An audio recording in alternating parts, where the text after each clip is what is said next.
my house is worth a lot more. If I have a 1960 home and I bought it in 1960, woo, good for me. I can sell that sucker. But here's the problem. Income has not risen in the same way. Median income in the U.S. has only risen 29%. So there's, almost 100% difference there in the cost of a home versus how much money the average person makes. Yeah, I mean, I think all of this points to the fact that they don't call it the American reality. They call it the American dream. And dreams don't come true for everybody. History is riddled with unexplained events. You can turn back now or learn the stuff they don't want you to know.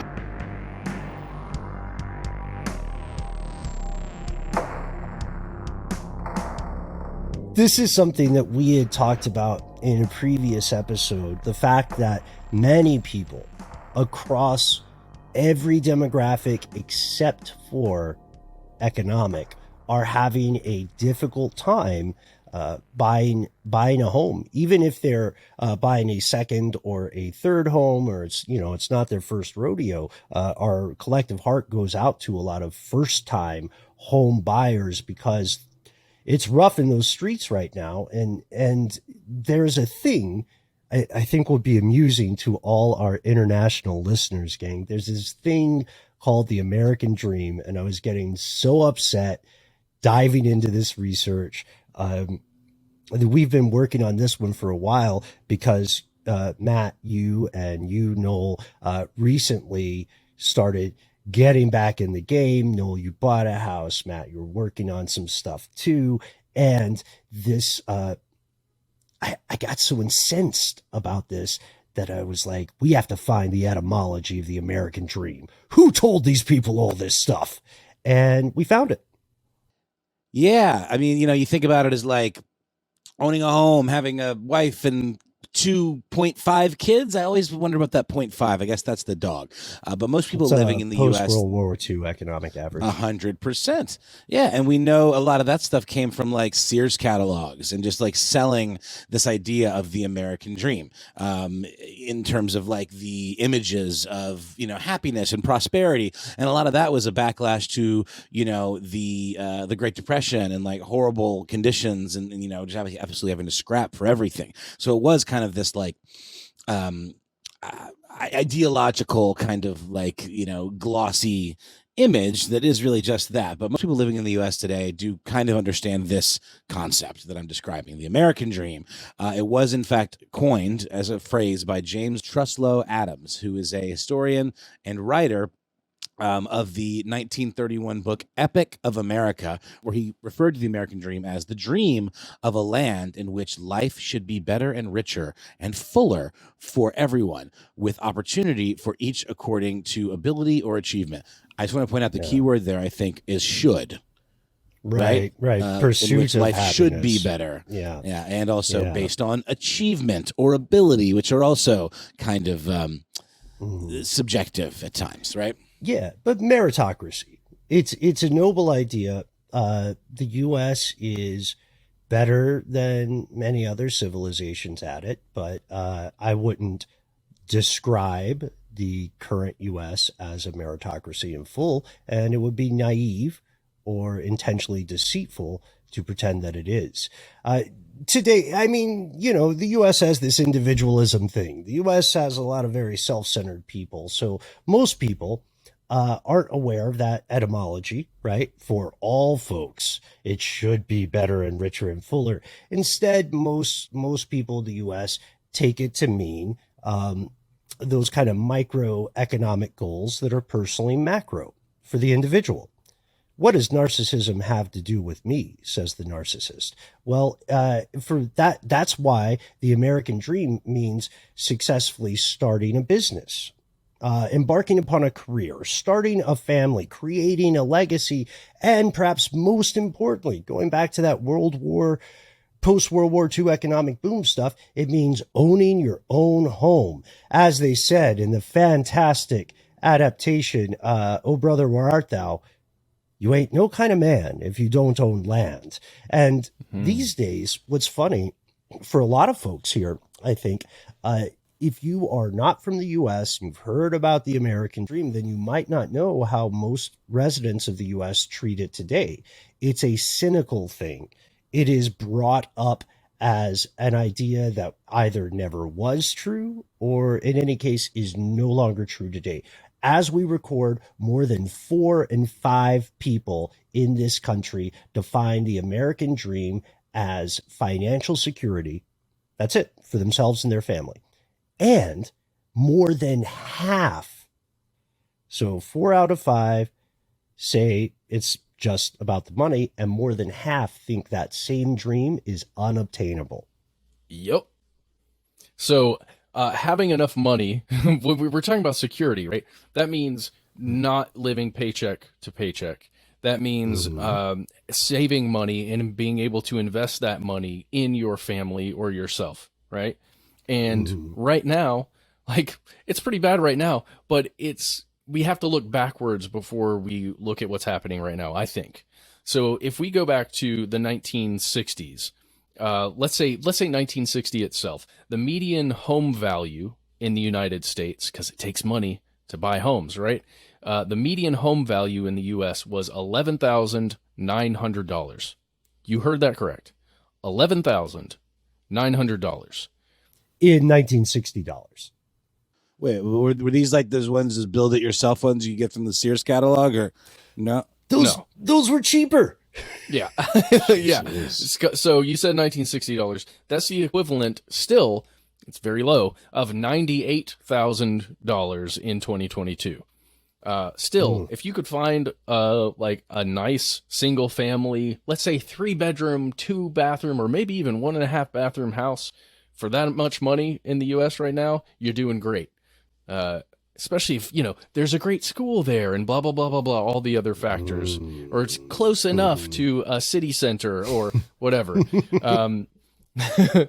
Seriously. But you have to imagine that made sense because the cost of living in general was lower, just across the board, any way you wanted to measure it. And people made less money overall, at least from a median standpoint. Right. And also needed less money because the great Ponzi scheme of capitalism hadn't reached its current iteration.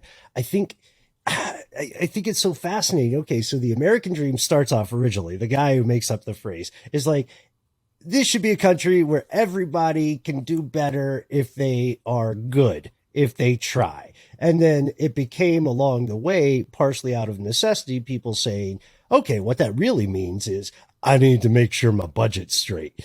And then for a while, you were able to get your budget straight. This is what you're breaking down, Matt, is the reason why people from older generations were able to go straight from high school to a lifelong career, and often with more than enough opportunity to save some cash, to buy those cars, to send those kids to college, to take vacations. You know what I mean? Let's go take 2 weeks off and show the kids the Grand Canyon, that sort of stuff.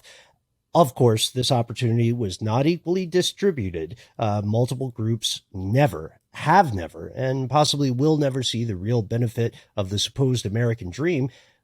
But now, more than ever, shout out Fox News, it seems that more and more people aren't able to make that dream a reality. And by and large, a lot of these people are folks who were raised with every reasonable expectation to believe that reality was attainable. And if you look over the decades, like if you get into the numbers, median home prices from 1960 to now have increased 121%.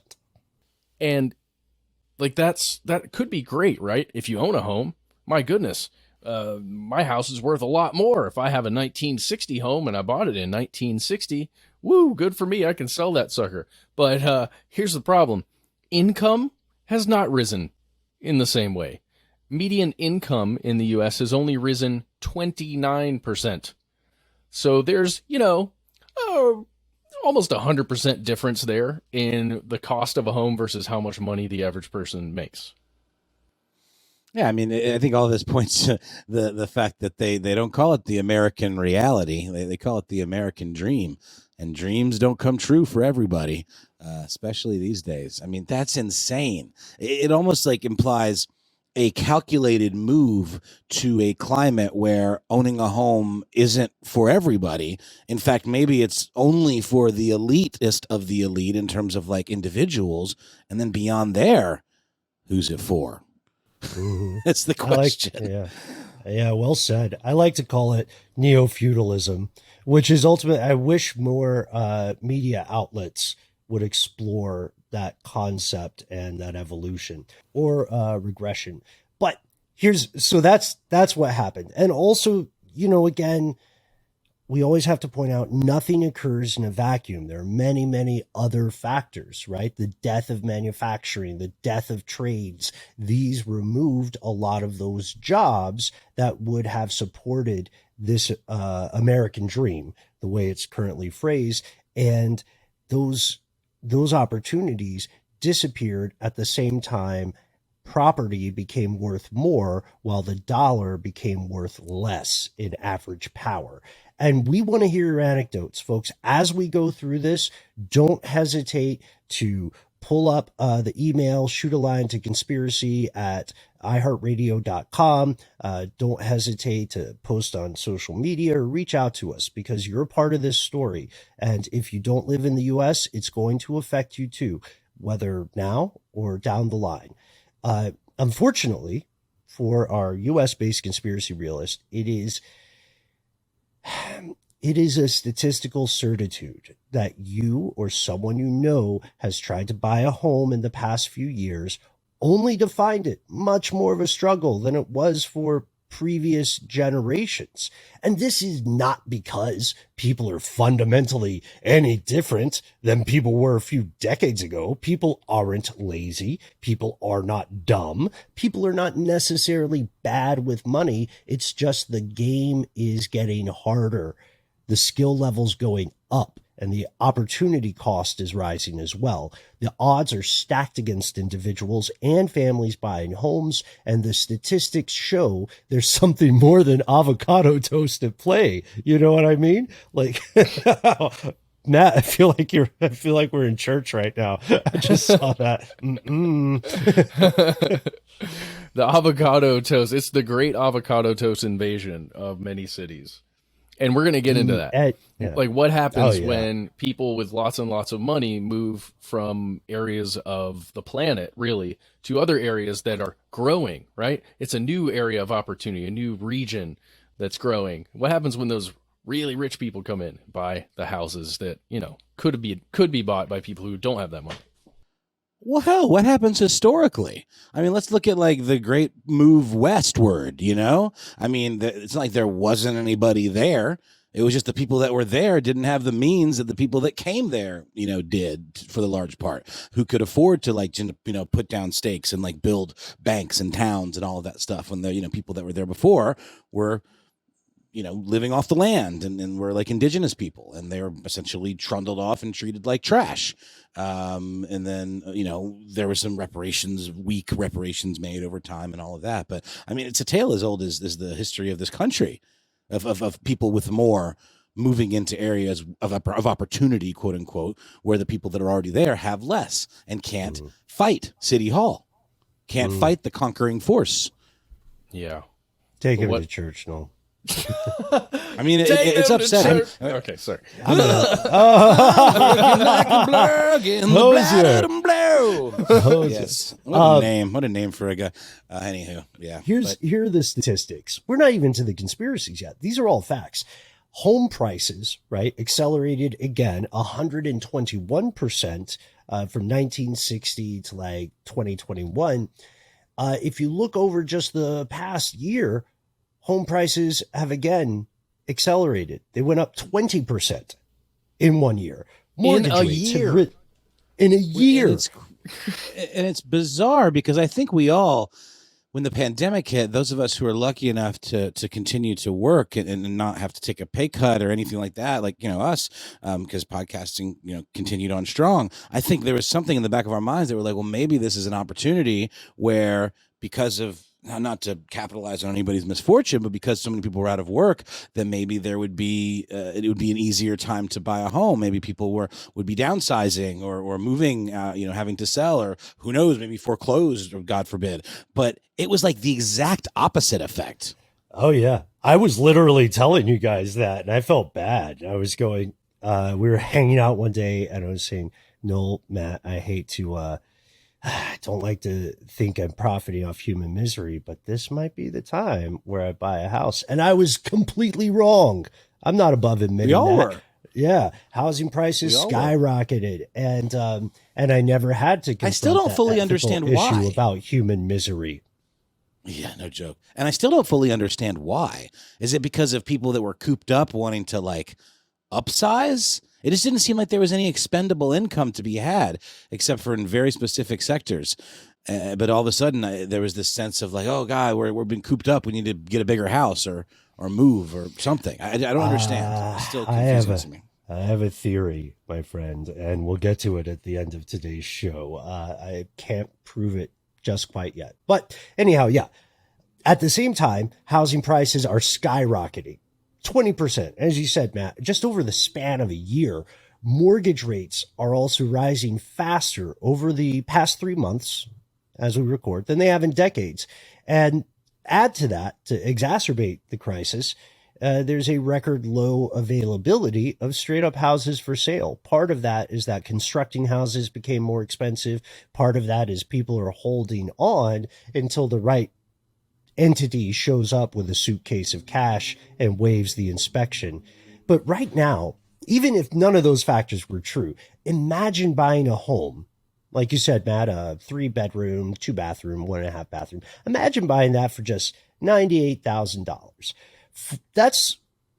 That can happen in some parts of the U.S., but for the majority of the human population in the United States, you're living in densely packed urban areas and suburbs adjacent to cities. And if you saw that figure now, certainly if you saw it in Atlanta, which is sadly one of the stars of our show today, you would see that number.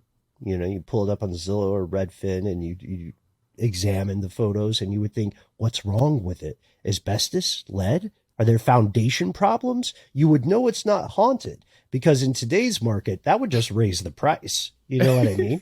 Yeah, it's true. It's so sad and so true. But again, nothing happens in a vacuum. Housing prices are skyrocketing due to many of these factors in sort of this really, Paul edit me here, in this really shitty smoothie that the average person is having a tougher and tougher time drinking. Shitty smoothie. Good. And now, there's one last factor I want to add. As you're hearing this, if you're hearing this the week it comes out, you are in the midst of the largest generation ever in all of American history entering the market trying to buy their first home. So there's more demand than at any previous time, and there's lower supply than there has been for a long time. But here's the kicker. You'll hear that a great many of the people who are buying up homes today aren't actually people at all.